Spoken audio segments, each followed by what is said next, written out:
Hello students and welcome to English class. Let's begin. Merchant of Venice, Act 2, Scene 1, line number 25 to 45. So before starting the topic, let's have a short recap on what we have learned in the previous class.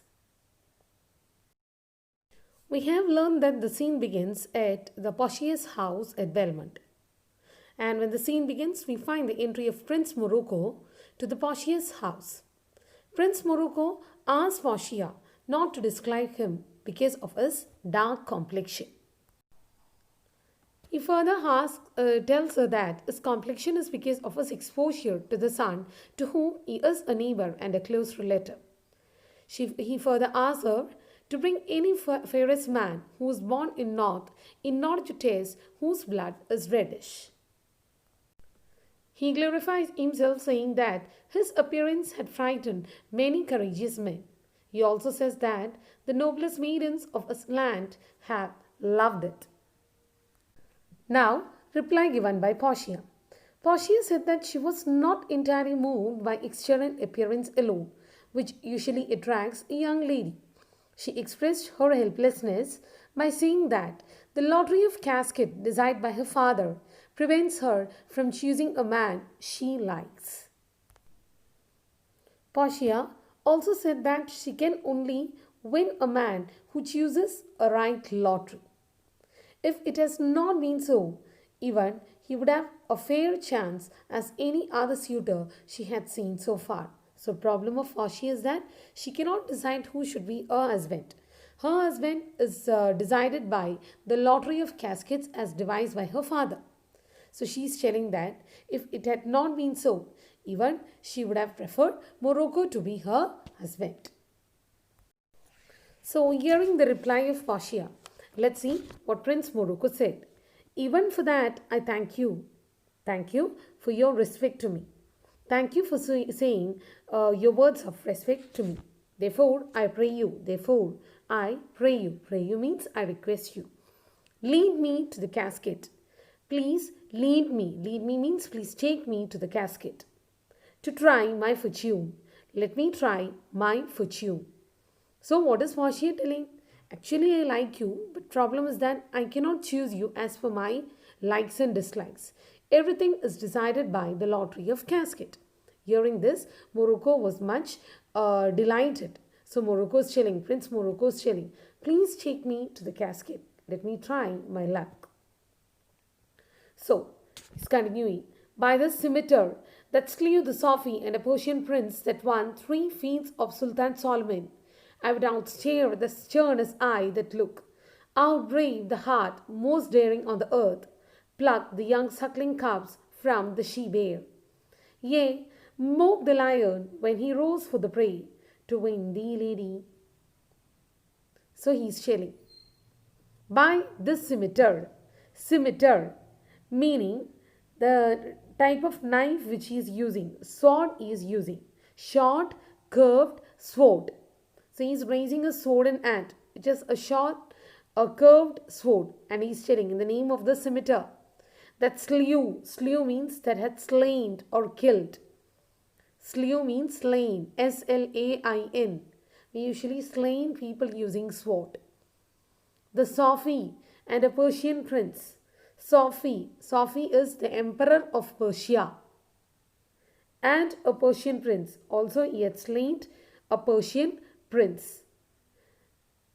That won 3 fields of Sultan Solomon. And who had won, that is this Persian prince whom he had slain, had won 3 battles of Sultan Solomon. Had won 3 battles against Sultan Solomon. So who's this Sultan Solomon? Sultan Solomon is Suleiman, the magnificent Turkish Sultan who had continuously waged war with Persia. So what he says is that, Prince Morocco says is that, with his scimitar, that is short, curved knife, he had slain a Persian king and a Persian prince.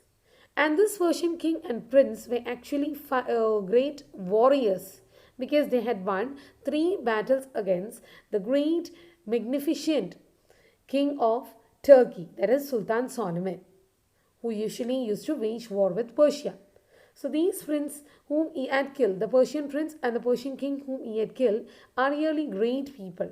But he was more powerful than them. That is what he means. So he's telling, I would outstare the sternest eye that looks. He's telling, I would outstare. Outstare means I would challenge. I am the person who had killed the Persian king and the prince, who had waged war with Sultan Solomon and had warred and had won 3 wars continuously against the Sultan Solomon. They were powerful people, but I managed them. So similarly, I would outstare, I would challenge the sternest eye that looks.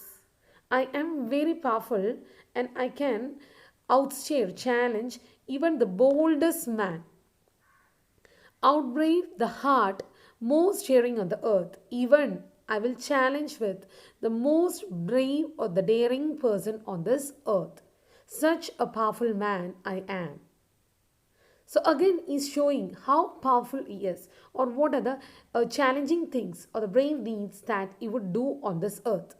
So first what he said is that I will outstare the bold I person. Then he is telling I would also defy the most daring person on this earth. Pluck the young sucking cup from the she-bear. Then he is telling another task which he will do, which can be done only by the most daring ones. And that task is that to take the cup, small cup, from the mother bear when it is feeding. Mother bear will definitely get angry. It will become very ferocious and will attack that person. But he's telling that I'm willing to do even that task. Not only that, will mock the lion when she roars for prey. Not only that, will challenge or mock the lion when it is crying or roaring for its prey, for its food. What will the lion do? If a person go before that lion and make fun of the lion or roars at the lion when it is crying for prey, definitely the lion will have that man, right? But he says that he is willing even to challenge a lion, or he is willing to challenge a mother bear when it is feeding its babies. To win thee, lady. So he's telling, I'll do all these to win thee, lady, in order to win you, Portia. But alas, the while, but alas, the while, but alas, everything is decided by the casket. So he is actually sighing because he don't know whether the fortune will be with him or not. He knows that he is really powerful to fight against anyone, but at the same time he is sure that his luck to gain Portia is all decided by the fortune, by the goddess of fortune. Only if goddess of fortune bestows fortune on him, he can win the casket. That is why he is sighing at the last. He says, but alas, I am not sure whether I can have you as my wife. If Achilles and Lycus play at dice, so he is citing an example to prove that how fortune favors fools sometimes. He says that I am the bravest, I am the powerful. But he says that sometimes fortune might favor a coward or a fool. So how he is citing is by using the example of Alcides and Lycus. Alcides, it is another name given for Hercules. You know Hercules. Hercules is a superman of Greek mythology. And who's this Lycus? Lycus is a servant of Hercules. So, compared to Hercules, Lycus is a very meek person. If Hercules is a brave man, this Lycus can be called as a coward itself. So, he's citing an example to show that how fortune favored Lycus instead of Hercules once. So, challenge between Hercules and Lycus was to know which is the better man. The greater throw may turn by fortune from the weaker hand. So they made a challenge in order to decide who is better, who is powerful, whether it is Hercules or Lycus. So they are supposed to decide it based on the throw. That is, they will throw and who makes the winning throw will be considered as the most best person or the better person. So the better throw, so that day the winning throw may turn by fortune from the weaker hand. It came from the weaker hand because the fortune favored the weak person. Who is a weak person here? Is it Hercules or Lycus? It is Lycus, the servant of Hercules, right? But that day, because the fortune favored Lycus, the better throw, the greater throw, the best throw may turn by fortune because the fortune came from the weaker hand. Who is the weaker hand? Lycus. So, is Alcides beaten by the Sphinx? So, as a result, on that day, Hercules or Alcides was beaten by his page. Page means servant. And so may I, blind fortune leading me, miss that which one worthier, unworthier may attain and die with grieving. So he's telling similarly. So may I, sometimes I might miss my chance just because goddess of fortune is not going to favor me. And so may I, blind fortune, that is goddess of fortune is referred as a blind person, a blind goddess.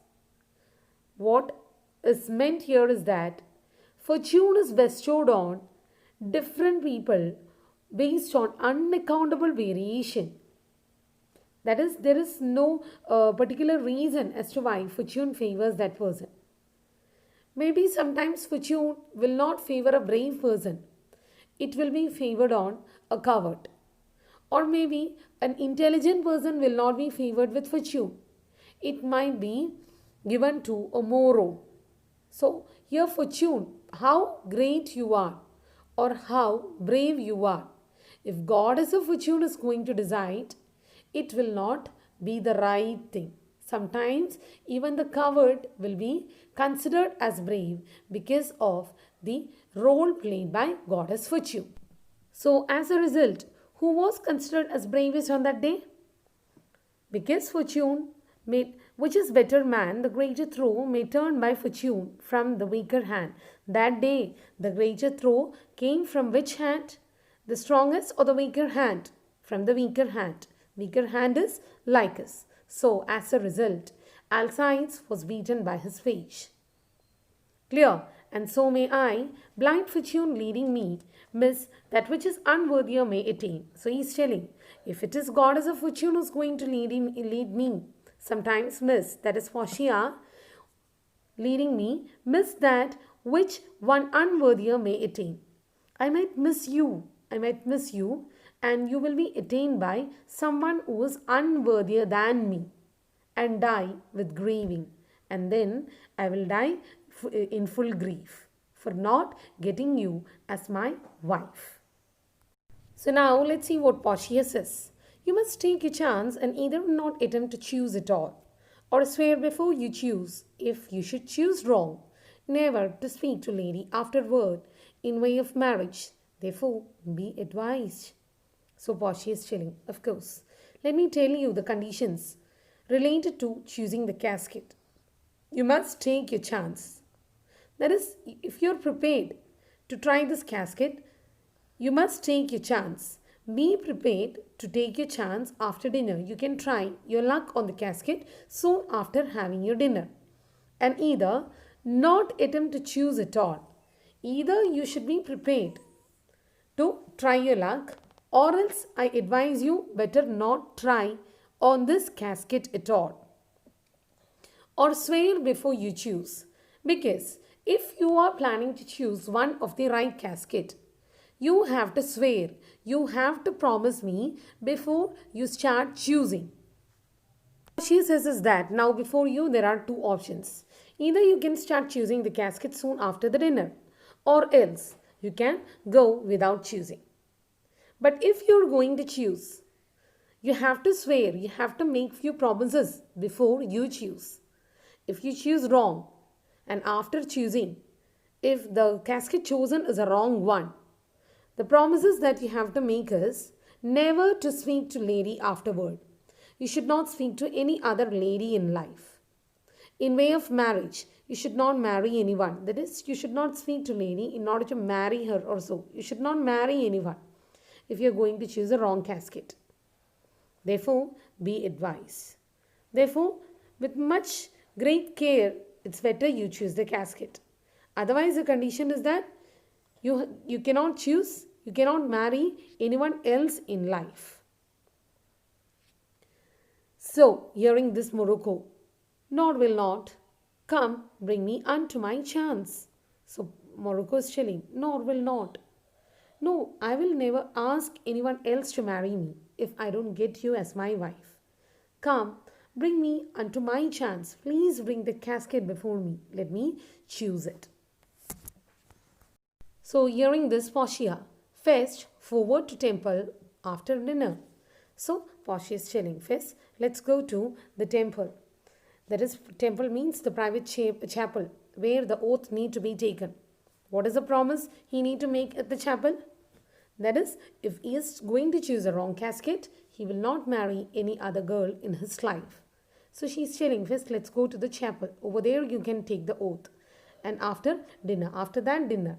And after having dinner, you can choose the casket. So we find Morocco very eager to choose the casket. Whereas Portia telling him that before you choose the casket, first of all you take the oath. Oath is, if you miss the chance, you should not marry any other girl in your life. Then she's telling, you can have your dinner. After that, your hazard shall be made. Your hazard. Hazard means like a gamble, like a dangerous task. Which is the dangerous task mentioned here? Choosing the right casket. Because it's a very hazardous task itself. Because there are two probabilities. Either he will get a big lottery, that is Portia, or else he might miss the jackpot or he might become a bankrupt forever. That is why she makes reference of this casket as the hazard. Your hazard shall be made. That is, after your oath and dinner, you can have your hazard. Now, let's see what Prince Morocco says. Good fortune then. Good fortune means he is telling to himself, may I have good fortune then, to make me blessed or cursed among men. So he is telling, now the goddess fortune is going to decide whether I be blessed or whether I'll be the cursed among the men. If I'm blessed, I will get Portia. If I'm cursed, I cannot marry Portia as well as any other girl in life. So they make the exits, coordinates and exit. They make the exit after that. So dear students, we have come to the end of Act 2, Scene 1. Hope you understood the topic. So till we meet again, goodbye.